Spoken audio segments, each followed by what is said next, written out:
So like po kayo at may balita po tayo. Like nyo po agad ito at i-share nyo itong balita na ito. PRRD, pinakancel na ang Maisug Rally.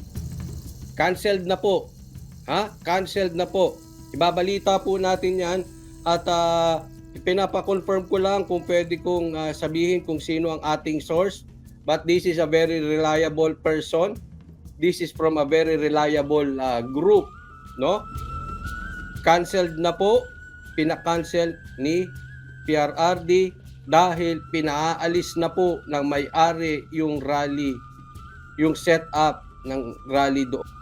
Okay? So pag-uusapan po natin yan at sana po i-share nyo po itong balita na ito kasi kawawa naman yung mga taong pupunta pa roon at wala rin namang madadatnan at malalayo ang lugar. Yung iba siguro nangutang pa ng pamasahe, iniwan pa yung pamilya, nakakaawa naman po. So sana i-share nyo po ito. Okay? But as for the moment, we are still waiting for the confirmation so that I can announce kung kanino po galing yung info na yon. Pero canceled na po. Okay? Yan po ang sabi sa atin ay pinakancel na ni PRRD dahil siguro ay kesa magkagulo pa. Maraming salamat po, Shelly Nishi. Sabi ni Makisaya Vlog, wag na i-cancel, diretso EDSA na. Shelly Nishi, maraming salamat po from Japan. Ayan, galing SMNI ang balita. Ayan, binalita na. Okay? So, yes po, kasi ayoko lang po kasi mag-confirm parati, no? But, yes po, ang Banateros po ay nasa SMNI. So, meron tayong balita directly from there. Okay? So, pag-uusapan natin yan, ano po ba ang nangyari? Maraming sumisigaw po, PRRD, huwag nang i-cancel, EDSA na. Nako. O, sayang ang biyahe ko, ang layo pa naman. Kawawa naman yung mga bumabiyahe. Nako talaga, oh. Aurea Haway, maraming salamat sa kusang loob at sa pag-sponsor ng live na ito. O sige, ipi-play ko na po agad, okay? Mamaya natin pag-uusapan isa't isa habang may pumapasok na balita coming from the inside. Ayoko pong sabihin SMNI, no? But tayo po ay from SMNI, kaya lang hindi natin alam kung for public consumption yan. So, basta ganun na lang, from a very reliable source. Okay? So, tingnan po natin ito.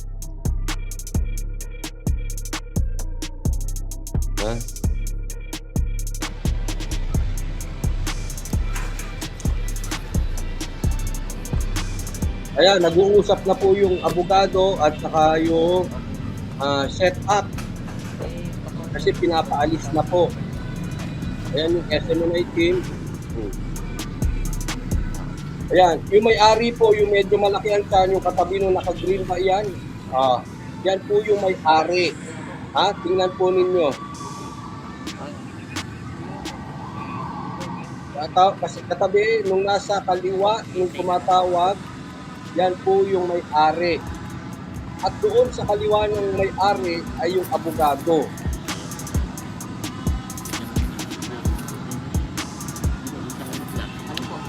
Alam mo, itong may-ari na ito, habang inaantay natin yung video na dumaon at makita yung diskusyon, nawalan ka ng bayad, Brad. Anong nangyari sa'yo? But sa isang banda, naiintindihan natin. I will give you my opinion pagdating sa dulo kung anong nangyari sa bagay na ito.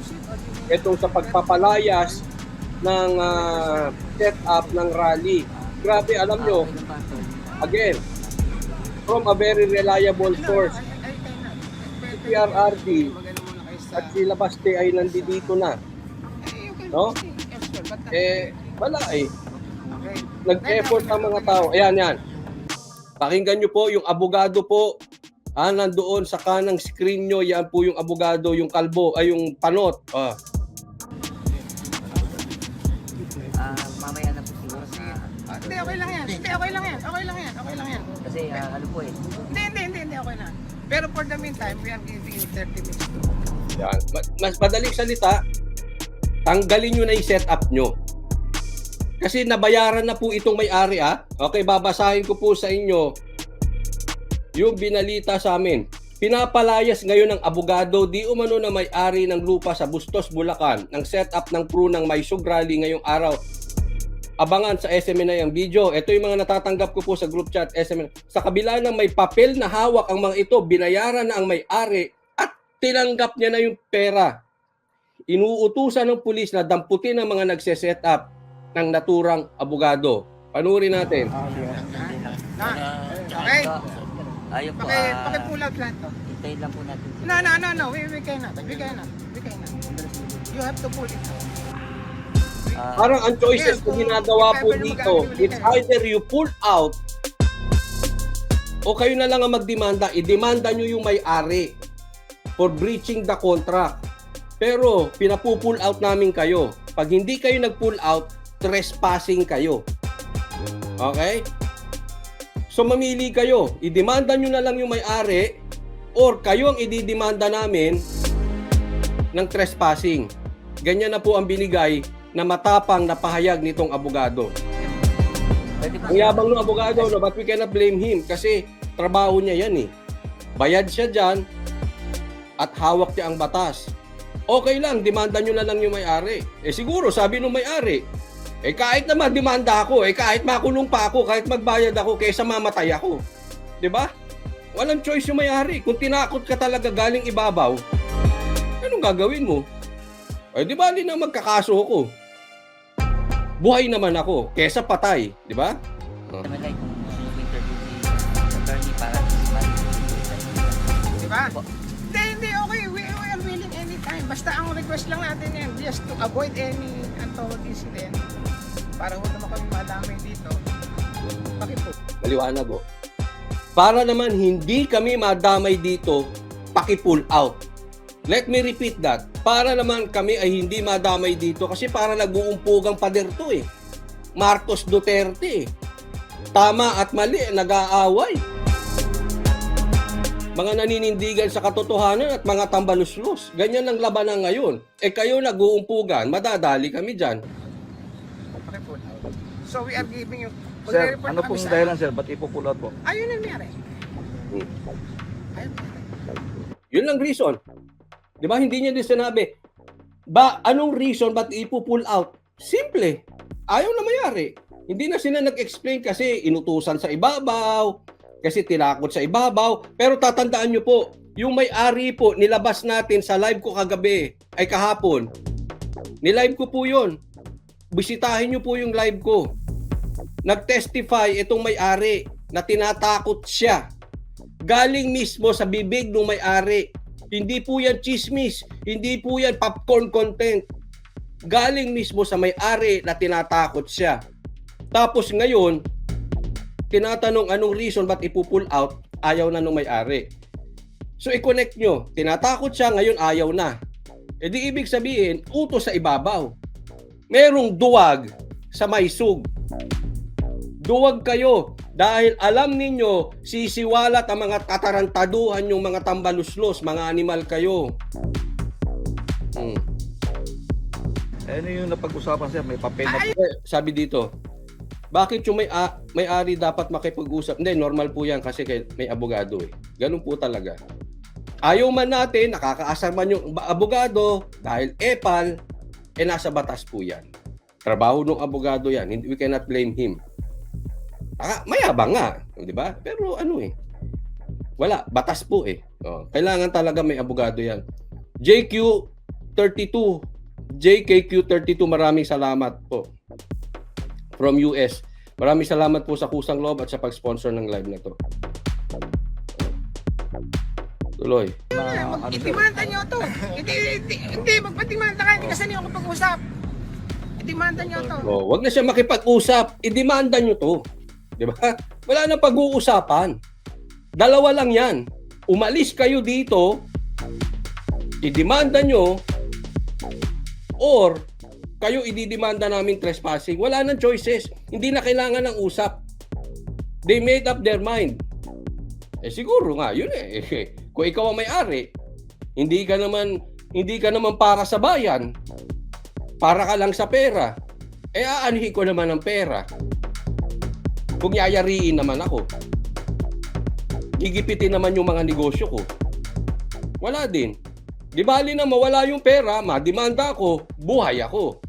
Tandaan nyo po, they have no choice anymore. They have decided. Sila ididemanda or sila ang magdidemanda. Pero malakas na loob eh. Posible, binigyan na po ito ng authority galing from the top. Baka galing ito sa mga duwag dyan sa ibabaw na sige po, protektahan namin kayo. Basta wag matuloy yung rally na yan. Kami pa magbabayad sa abogado. Kami ang bahala sa inyo. Hindi tatakbo yan kahit idemanda kayo. That is very, very possible. Kaya mas malakas na ang loob etong may-ari na kahit idemanda na sila. Bakit? May go signal na sa ibabaw. Sino yung ibabaw? Sino ba yung sabi niya na nananakot sa kanya? Kayo na magduktong. Ano ba sinabi niya? Sinong nananakot sa kanya? Galing Malacanang. Hindi galing sa akin na. Galing mismo dyan sa may-ari. Sabi niya, galing Malacanang. Baka may protection na. We do not know. For sure. But it's a possibility. Big possibility. Sinecheck ko lang yung cellphone ko, nag-aantay ako report. Diretso. For breaching the contract. Tama yan. Pasok ka ng pasok sa contract. Wala. So, we are now going to the... Yan. Breach of contract, di ba doon? Pasok ka ng pasok sa kontrata, di mo alam. Kunwari, pinapagalitan yan. Kasi siyempre, yung abogado, lalabas yan dyan. Kunwari, papagalitan kita, malalagay ako sa alanganin. Pero okay na yan, basta pagalitan ka. May proteksyon ka naman sa ibabaw eh. Posible ganun, di ba? Okay na yan. Sa harap ng media, papagalitan kita. Pagdating sa mamaya, sa Starbucks tayo, magkape-kape tayo. Let's savor the moment. Di ba? Wala na yun eh. Sabi dito, hi po Coach Oli, wag na ituloy para safe kayong lahat dyan. Idaan natin sa SMNI at sa mga vloggers. Nandito lang kami nakasubaybay. Kaya nga, for safety purposes din. Kasi kawawa naman yung taong bayan. No? Siguro, kung ako tatanungin, ituloy na lang ni Tatay Digong yung gikan sa masa every week. Magsalita na lang siya dyan ang magsalita. Kasi ang SMNI, hindi katulad nitong may-ari na ito, ang SMNI, hindi duwag. Hindi umatras sa bakbakan. Kaya nga kinasuhan si Pastor Kibuloy, tinatanggalan ng prangkisa SMNI. Mag-weekly na lang gikan sa masa si PRRD para maparating ang hinaing ng taong bayan. Kasi talagang wala mangyayari nito. Next week, alam mo kung saan tayo? Ako nararamdaman ko, matagal ko na itong sinasabi sa inyo. Ramdam ko ito. Wala na tayong pagraralihan kung hindi Davao. Duwag na ang buong Pilipinas. Davao na lang tayo pupunta. Kaya kauuwi ko lang, alas 4 na po ako nakauwi. Kayo pal ha? Talagang pal is always late. Alas 4 na. Ay nako, ang flight ko 10:30 supposedly. But anyway, mukhang babalik na naman sa Davao. Kasi we have no choice. It's either mag-weekly sa gikan sa masa si Tatay Digong or sa Davao ang rally. Wala naman eh. Wala tayong magagawa. Halimbawa, itong may-ari, masisisi mo ba siya? Bagamat nakakaasar, nakakabwisit, pero karapatan niya eh. Karapatan niyang tumanggi. Karapatan niyang maduwag. So, most probably, mga Davaoeños, kita-kita tayo next week. Ramdam ko na yan eh. Ang choice natin, maggikan sa masa every week. At kami, pasensyahan na po tayo.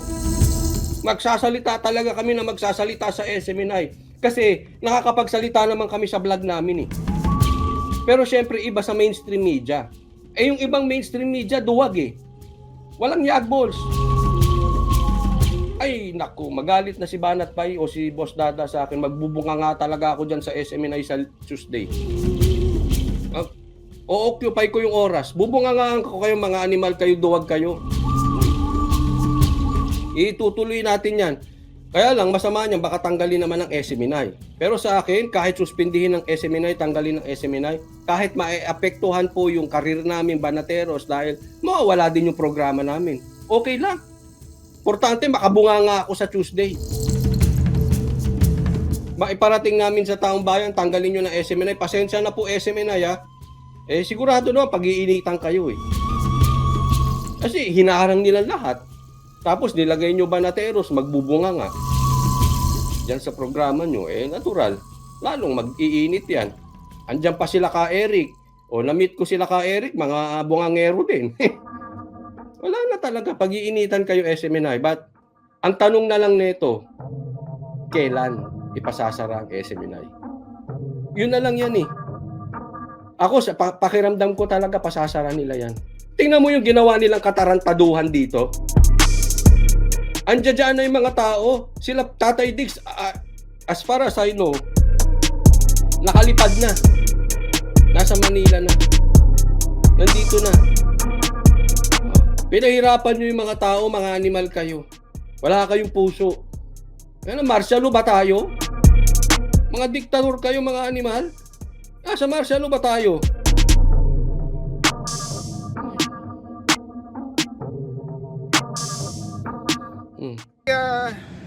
Police station. And if you will not pull out, then okay, that's your own risk. Okay? Ikaw, Michael, kasi pasok ng pasok sa kontrata. Sir, sino naglagay ng tarpaulin? Ikaw kasi Michael eh. Pasok ka ng pasok sa drama. Pero okay yun. Kasama yun sa script nila. Normal yan sa isang abogado na ipagtatanggol mo yung kliyente mo. I understand. Professional po yung ginagawa ng abogado. Link dyan, sir, sa labas. Ako, Atty. Jose Cruz. Ako yun. So, Atty. Jose Cruz. Ako yun. Ang tapang. Tanggalin nyo within 30 minutes.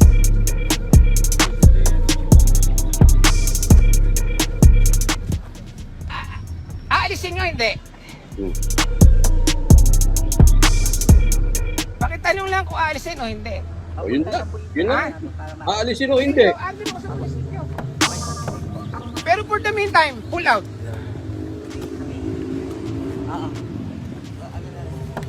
Forward na. Forward na.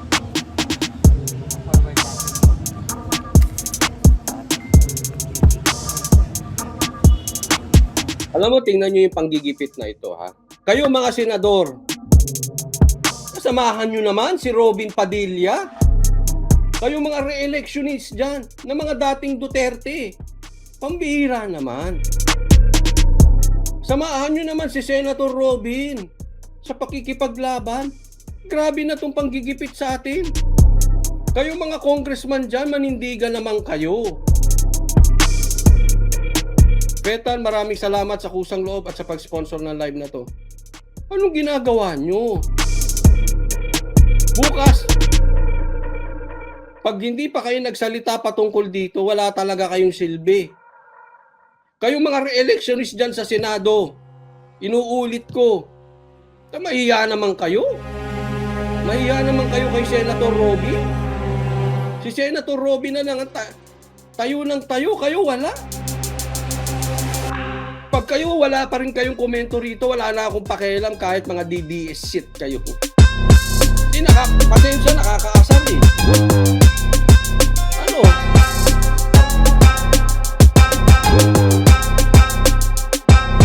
Si Senator Robin na lang ang magtatanggol dyan sa nangyayari sa atin.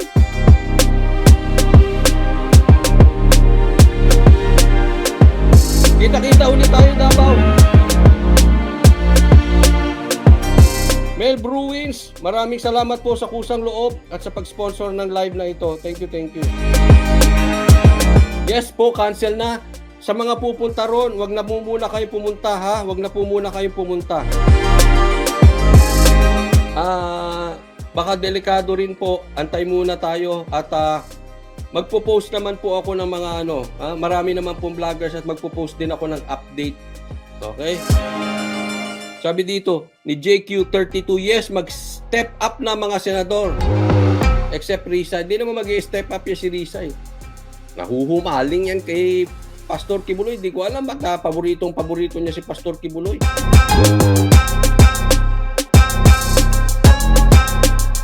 Mga bad shot kayo sa amin, mga mga bad trip kayo.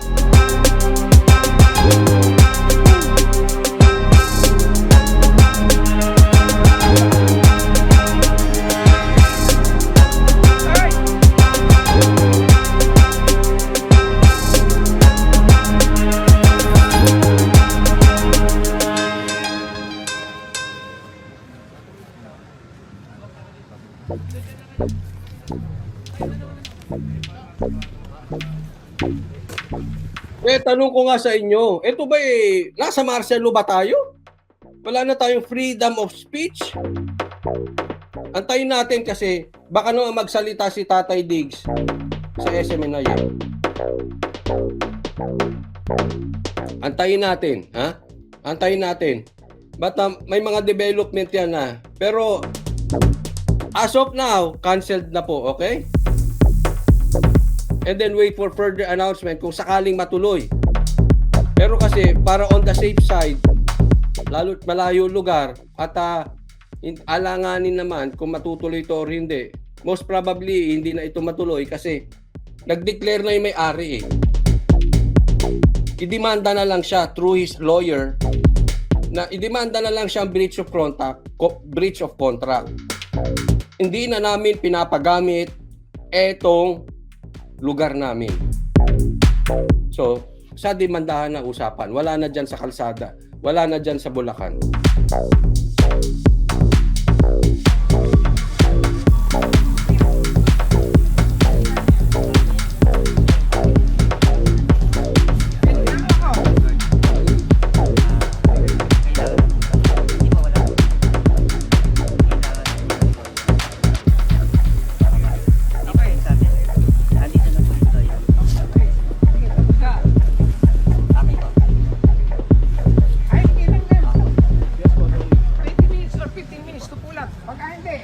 Pag hindi nyo pinaalis dito, kakasuhan kayo. Tandaan nyo yan, epe. So, nireklamo ko itong mga tao na ito. Pumasok na walang pahintulit dito. Maliwanag na paglabag sa aming karapatan yan. Ngayon, nandito naman kayo at wala kayong gagawin. Dahil nandito na kayo. Maliwanag yun, okay? Paglabag sa aming karapatan. Decided na sila 15 to 20 minutes pinapupull out. Pag hindi pinull out, sila madidemanda. Ano ba gagawin natin dito mga animal kayo? Ha? Ako, alam mo, ito panawagan ko sa mga kapwa vlogger ko na hindi sang-ayon sa aming opinion. Pero mga brad, kitang-kita nyo naman oh. Kitang-kita nyo naman. Nilalabag na po ang karapatan nating magsalita. Alam mo, kahit galit kayo kay Duterte, kayo mga vloggers kayo, sana panindigan nyo naman yung karapatan natin magsalita. Freedom of speech. Kayo dyan mga kasjanet, mahiya naman kayo sa balat ninyo. Kayong nangunguna dyan. Di bali na yung mga amuyong yung vlogger sa gigilid eh. Pero kayo kasjanet. Kayo may kabi. Ayun ba hindi lantarang pagpigil sa karapatan natin? You should know better, Mike Abe. You should know better. Broadcaster ka eh. Mapakaliwa, mapakanan, mapapula, mapadilaw. Hindi dapat pinapayagan, mamahayag. Napaka-importante sa atin ang freedom of speech. Sabihin nyo naman na mali na itong ginagawa na ito. Ako po, ayokong, kasi wag na kayong pumunta dyan, baka delikado. Kahit matuloy yan, baka mamaya delikado na. Kasi nanindigan sila eh, baka mamaya mayroon pang hindi magandang mangyari dyan. Ako naman ay naaawa doon sa mga taong, ano po, kung isusugal nila ang kanilang buhay. Kailangan pa ba may magsugal ng mga buhay? Gumising naman kayo mga vloggers. Gumising kayo. Hindi porket panatiko kayo dyan sa mga tambaluslos na yan, galit kayo sa mga Duterte, mananahimik kayo. You should know better, lalo kayo matatagal sa broadcasting. Alam nyo ang ibig sabihin ng press freedom. The right of anyone to be heard. Freedom of speech. Hindi pa po sila pinanganganak. Meron na po tayong Bill of Rights. Binago-bago lang yan. Hindi pa po sila nakakaupo. Nasa konstitusyon na yan. Mga animal kayo. Manindigan naman kayo. Huwag yung puro kayo pera-pera. Huwag kayo puro views. Kaya ang hirap sa atin eh. Wala talagang pupuntahan. Alam nyo, kaya we deserve this kind of government. Why? Because of people like you. Na mga mukhang pera. Na mga mukhang views. Because of people like you. Ang bubungangaan ko talaga kayo sa SMN. Alam mo, kaya hindi ko pinapansin nyo sa mga gigilid eh. Wala yung mga ensimada, yung pakainin mo lang ensimada, ayos na yun. Pero kayo yung mga nangunguna dyan, mas kayo. Alam natin, excuse me po, huwag kami banateros. Alam namin yung galaw niyo. Alam namin yung galaw niyo. And alam namin, alam nyo. Huwag tayong maglokohan. Alam namin na alam nyo na alam namin. Ha? Huwag tayong maglokohan. Animal kayo. Huwag kayong magtapang-tapangan.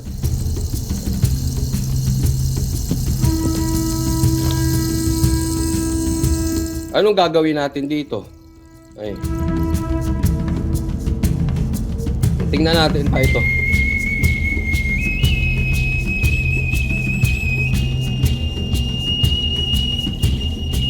Pagkatapos may mga nasususpending gobernur, hindi naman kailangan masuspindi.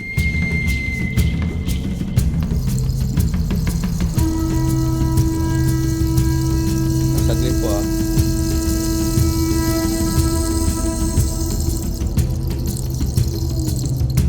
Mga animal to mga ito. Mga mukha kayong views.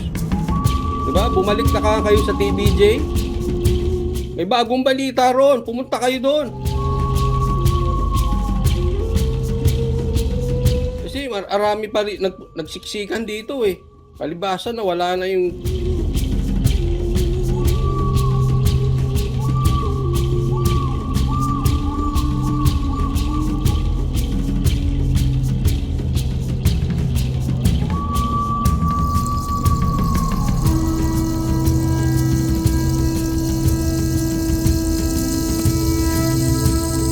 ito, tingnan nyo to.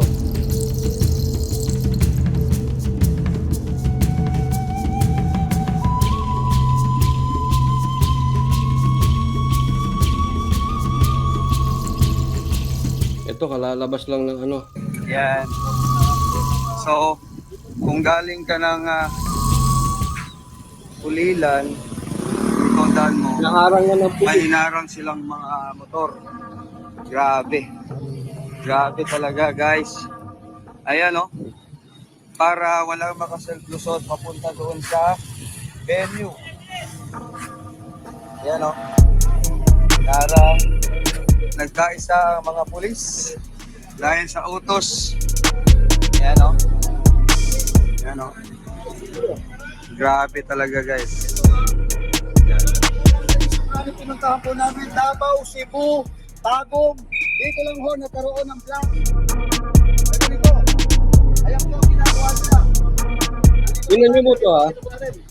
Kasi ang balita, ang huli nating nabalitaan ay inutos na po ito ni PRRD. Now, we are waiting for the confirmation kung pwede nating i-announce kung ganino to galing. Pero more or less, alam nyo naman kung saan to galing siguro, no? Itong info na ito. Okay? Kaya siguro naman. But anyway, feel ko po si Tatay Diggs eh. Pinagbawalan na po yan. Abogado po si Tatay Digong. Alam niya yung karapatan ng may-ari. Baka sa korte na lang maglalaban yan. Demandahan na lang po kasi bayad na yan eh. Pero, syempre, damdam ko rin si PRRD eh. alam mo, kahit ganyan po magsalita si PRRD, makikita mo ang layo niya sa ibang mga presidente.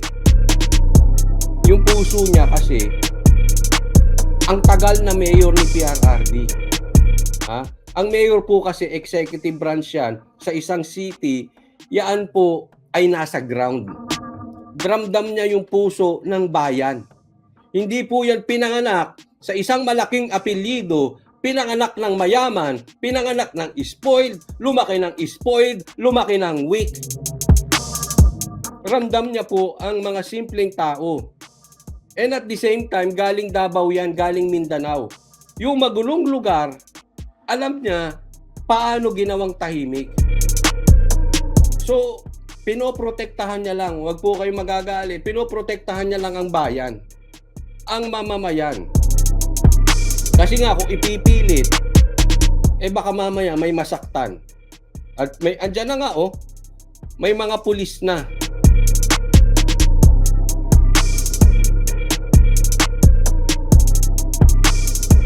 Okay lang po. Wag po alam nyo, wag po sa labas sasama ang loob ninyo. Bakit? Tatandaan natin. Ako, yan ang paniwala ko Ha? At yan nga ang sinabi ko kay Pastor Kibuloy nung hiningan ako ng message. Sabi ko, lahat naman ng pinagdadaanan nating hirap. Pagkatapos nun, dumarating ang pagpapala. Ako naniniwala ako, ginagamit na ito ng kalaban, ng damonyo. Ginagamit na ito, ay sige, malulong na kayo dyan. Ayaw nyo magpaawa, magpakalulong kayo, magpakaadik kayo sa posisyon, magpakalulong kayo sa kapangyarihan, magpakalulong kayo sa pagiging diktador. Pinipigilan kayo, ayaw nyo magpabigil, sige. Posibleng nagagamit na yan ng damonyo para ang puso ng taong bayan lalo maghimagsik.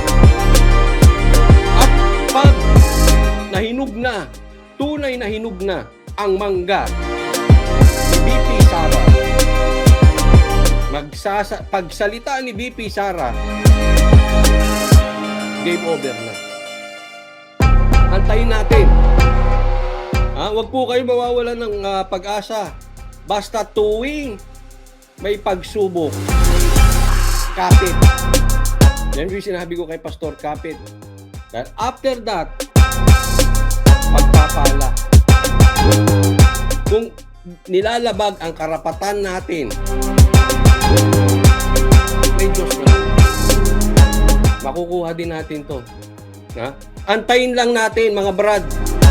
Antayin natin na mahinog ng todo yung mangga ni BP Sara para siya ay mapilitan ng magsalita. Pag hinog na yung mangga ni BP Sara, magsasalita na yan. And alam nyo na, kita-kits na lang po tayo. It's start of the end.